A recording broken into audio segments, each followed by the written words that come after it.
Hi there.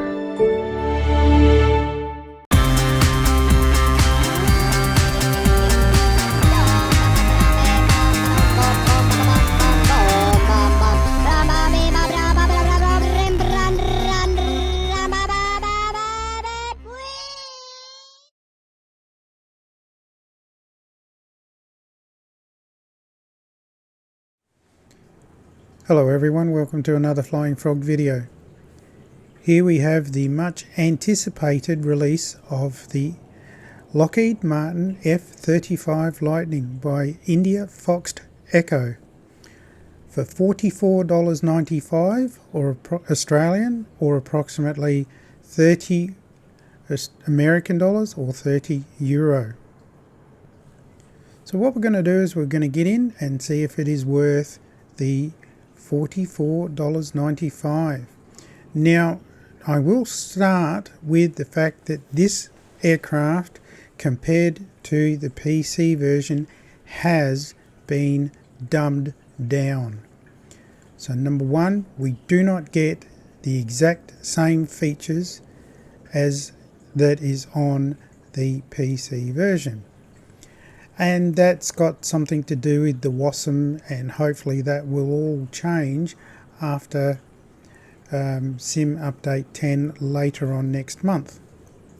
But anyway, let's get in and have a look and give this bird a shakedown. So what we're going to do is we're going to start on the outside, and immediately, look at that, we can see the pixelation of the decals.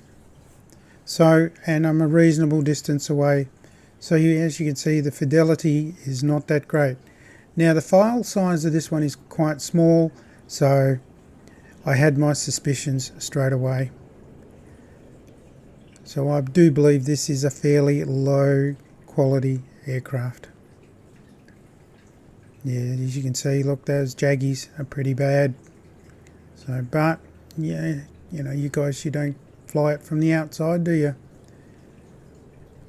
So, right, let's get underneath and have a look. The landing gear is okay. I've seen better from IndiaFoxtEcho, to be honest with you. They've done a lot better job in other aircraft, so it's a little disappointing that they've asking so much and not really producing the goods so far. So let's just spin this around a little bit, come in a bit closer. And some of the modelling looks fine. You know, the wheels is not round.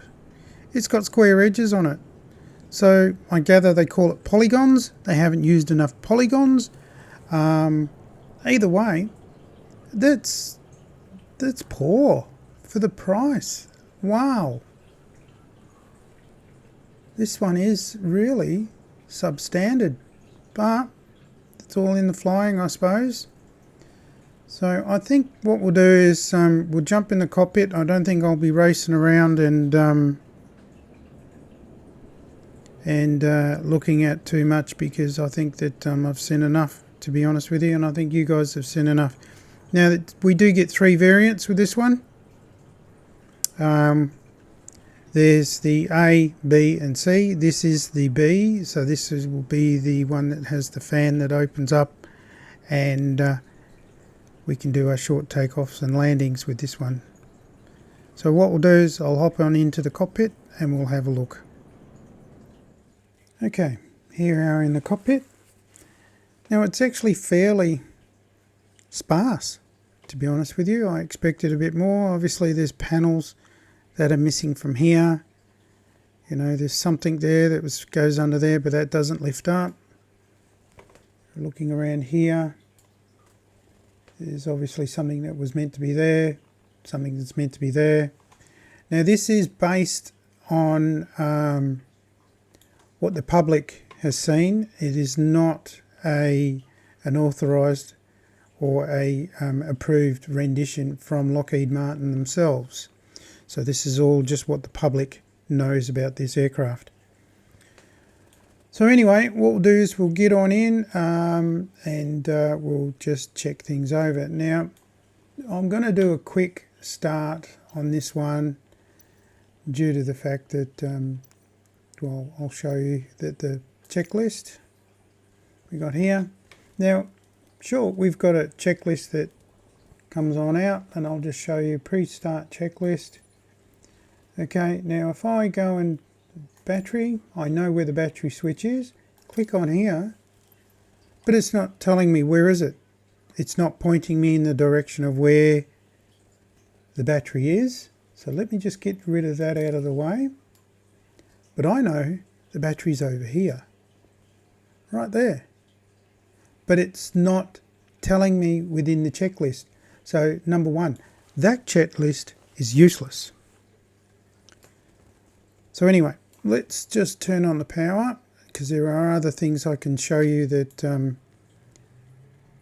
let's bring that one up, bring that one up, bring that one up. Now we just got to wait for these screens to initialize. Now they will initialize over this side. Now this screen is a touch screen, but I think what we can do, this will just, well, that'll turn the fuel on there. So that's where you turn your fuel on. So if you want to do a cold start, you can do your fuel there. Now here on the PC version, and I know there's a lot more and I don't know exactly what, but there is a checklist that will list up on this, on the screen here, and we don't have it. So this is dumbed down. So my question is, we're paying the same price as a PC for us on Xbox, and we get a dumbed down version. Now I hope that if, as of next month, when Sim Update 10 comes in and they've worked out the WASM problem, that this gets an update for Xbox, that we get exactly what the PC get. Otherwise, you know, why are we paying full price for something that's only half the product that the PC guys have already got? But anyway, enough said on that, so let's get on. Now this is going to be quite loud, so what I'm going to do is I'm going to drop down the canopy. Nice sound. Canopy coming down. Automatically locks down. Now let's see. You just click that one and it flicks on over. Quite loud, noisy. I might just drop the volume of my Sim a little bit so it doesn't rumble through the microphone. There we go. Alright, now we've got to wait for a while for this thing to start up. So yeah, that's a bit disappointing over here. But anyway, we do have autopilot, things like that, so they can all be clicked up here. So you just run your mouse over here, and you're going to need a mouse to make things a bit easier for it, but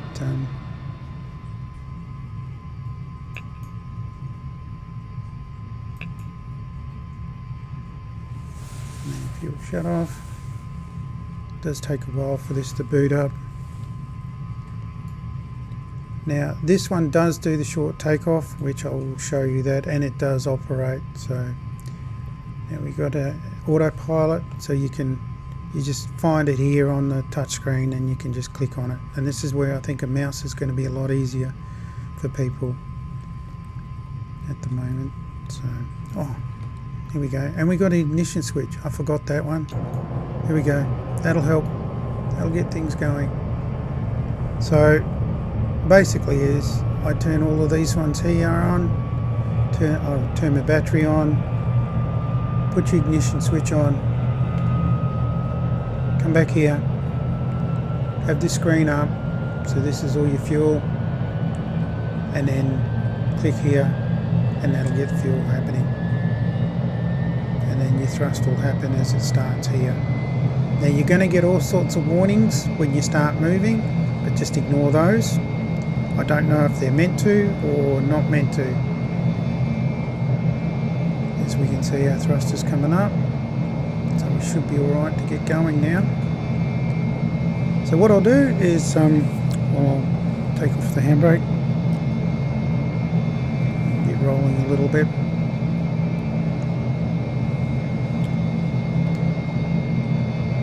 And I'll taxi on out a little bit. I'll just do a bit of a flight and a land.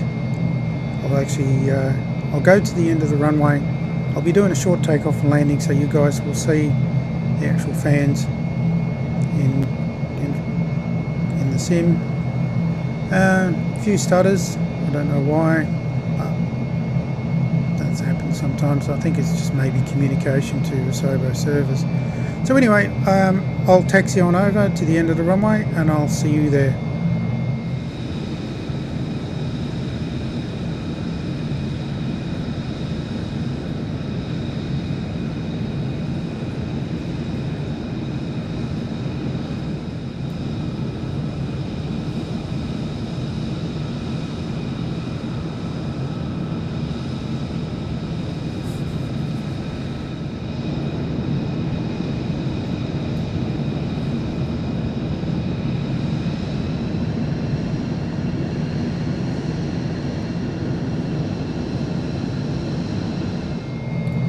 Okay, here we are at the end of the runway.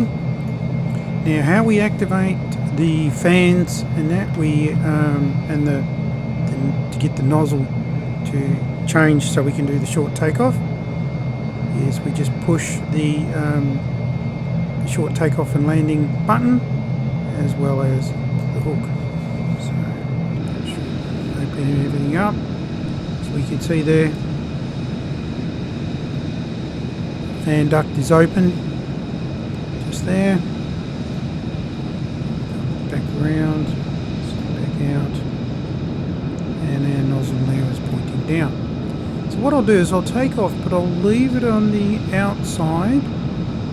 That way you guys can get a view on that. Now, as for trimming, it's auto trimming, so we don't have to worry about that. We don't even have to worry about the flaps. It just seems to do it all automatically.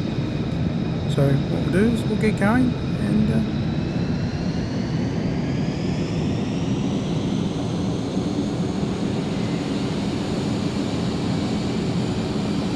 here we go.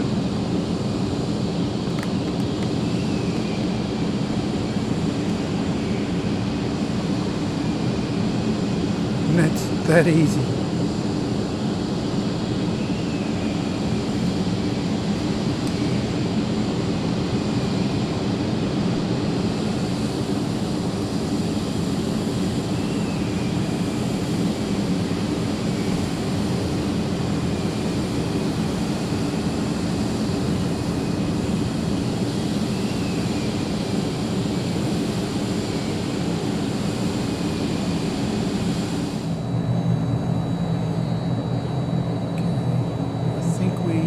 Close it down,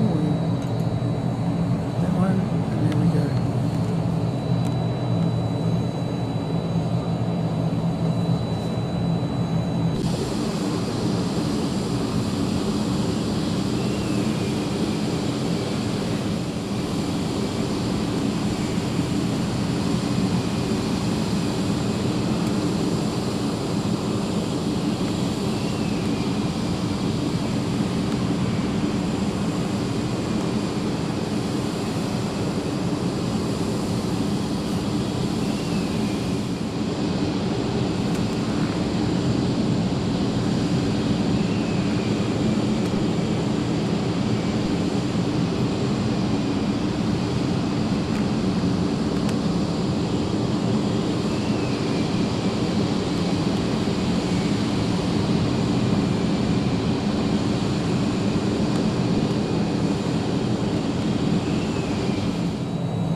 Now, this type of jet though is not my type of thing, as a lot of you guys are aware. So, but a lot of people have been waiting for this one. So, and we've got the afterburner.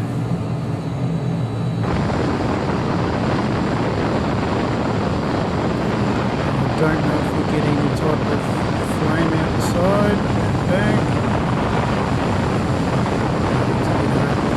Just approaching the sound area now.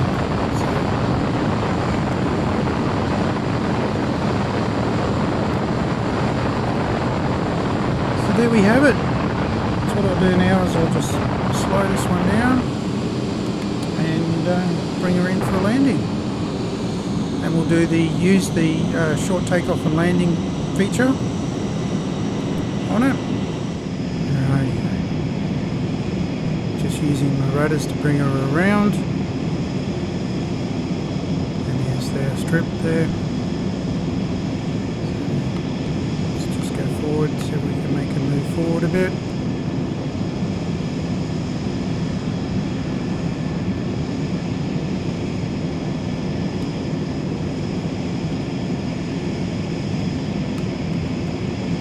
It's going to take a bit of practice, I think, to get this one right. Like I said, I'm no expert at this one at all. Okay, let's drop the gear.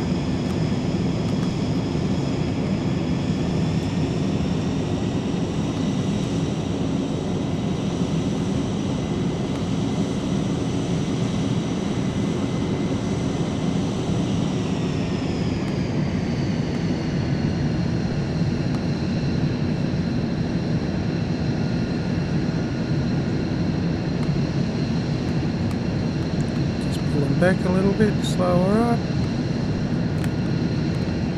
and we're just about, there we go, we're down. How hard was that? Not very. Just, it took more effort to get over the strip, you know, not putting in the takeoff and landing, the short takeoff and landing too soon.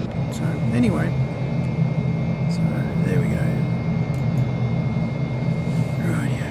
Just saw the shadow there. It was just putting it all away. So what I'll do is I'll text you on over and give you my final thoughts.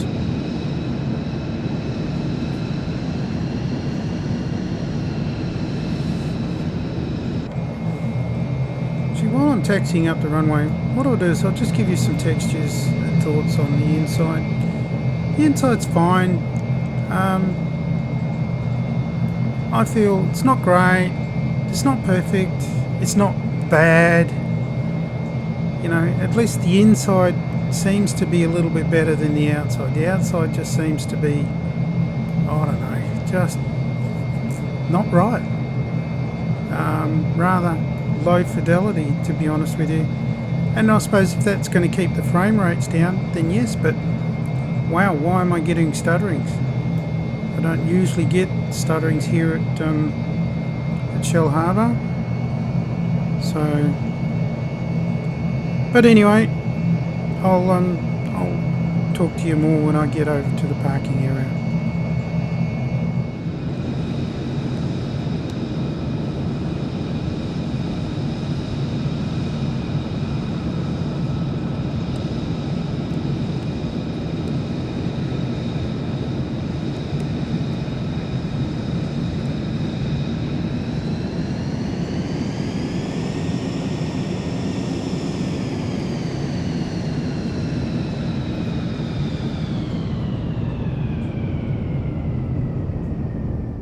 Lockheed Martin F-35 Lightning by IndiaFoxtEcho.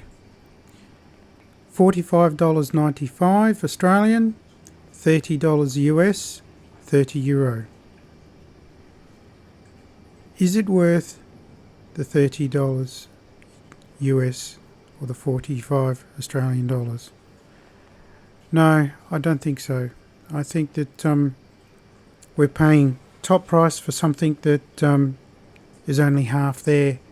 I think that they should have waited another 6 weeks before releasing this aircraft, or at least waited till after Sim Update 10. The resolution of the graphics or the decals, the modelling is just not quite there. Things that are meant to be round are not round. They've got angled edges on them. So it says to me, I think they call it the poly count. I think that's down. It's just too low. It's not right. And I feel as though that the money they're asking is a little bit much.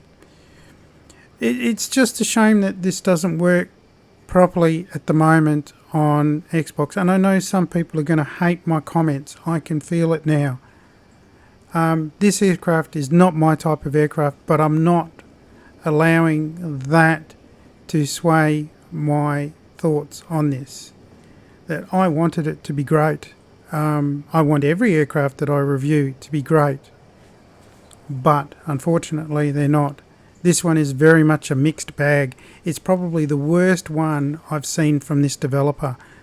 And it's not as if they haven't had time, and I think what they've done is they've gone and stripped the guts out of it to make it work on Xbox.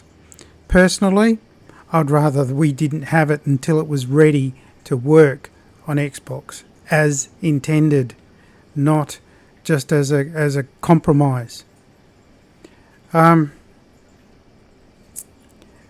Yeah, would I fly this one again? No, not at all. And yes, I do regret buying it. Even if a bunch of my mates were flying F-35s, I'd fly something else. I'd fly a prop job, go a lot slower, get there, 10 days later, whatever it take, to be honest with you. It's unfortunate, and I really hate feeling the way I'm feeling about this aircraft at this point in time, because it probably is swaying a little bit on my thoughts on reviewing this aircraft. But look, I'm telling you as honestly as I can. I don't think it's worthwhile buying at this point. Once they bring in the full features that the PC has got, then yes, by all means, I think it'll be worth it then. But until that time, and that could be in 6 weeks' time, and let's hope that is, because I really am hopeful that we're going to get more complex aircraft. So please, people, on that note, please like, comment, subscribe. Jump into my Discord. We can talk about this aircraft. Tell me if I'm right. Tell me if I'm wrong. Yeah. And the description will be in the link will be in the description below. And everybody, please stay safe.